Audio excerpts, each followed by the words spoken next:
All right, in this video, I'm going to show you guys how to make a project in PyCharm. After you install it for the first time and open it, this is what it should look like. Um, Normally, if you were starting from scratch, you could just click New Project, but since you guys have already made a virtual environment in Python, you're going to click on Open.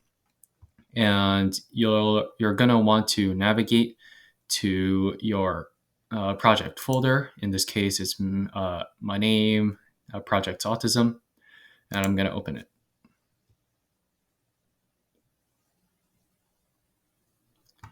All right, now what you probably want to start coding. So a good practice is to create a new directory within your project folder and call it src. That stands for source, and this is where all your source files are going to be. In it, you're going to create a new Python file. Let's just call it test. And now you're editing test.py.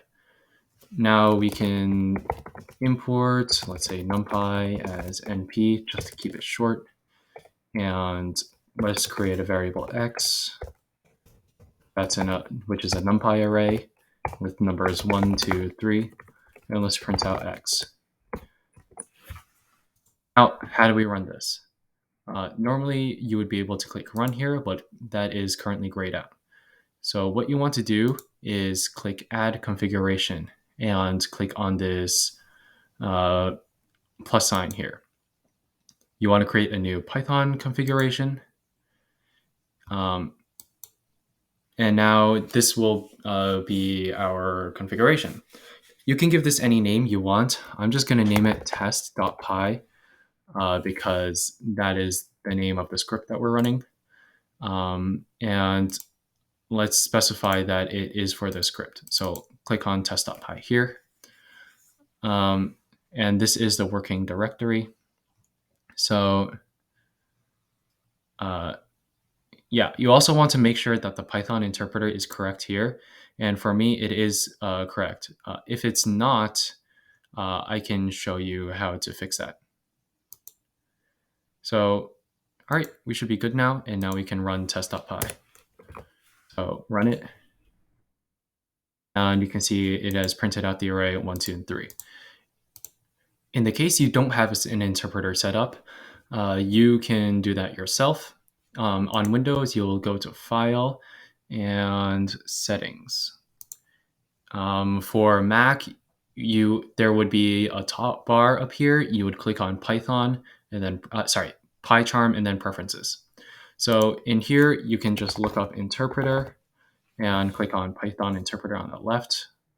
And from this dropdown, you can click on the dropdown and click Show All.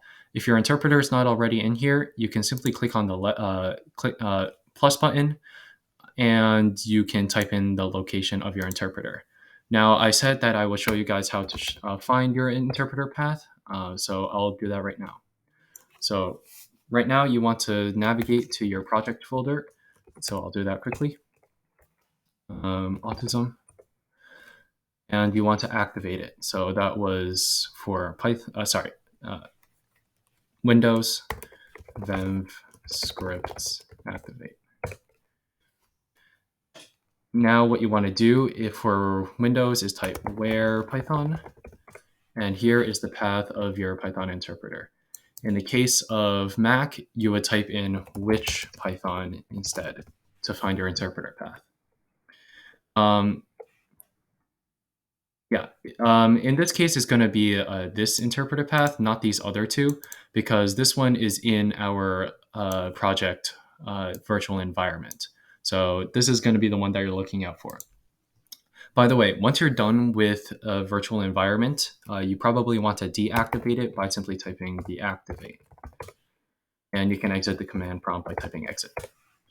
So once you have the interpreter, you just select the correct one and click OK. Now that you have the interpreter in here, if you haven't done this already, you can go here and state that which interpreter you want.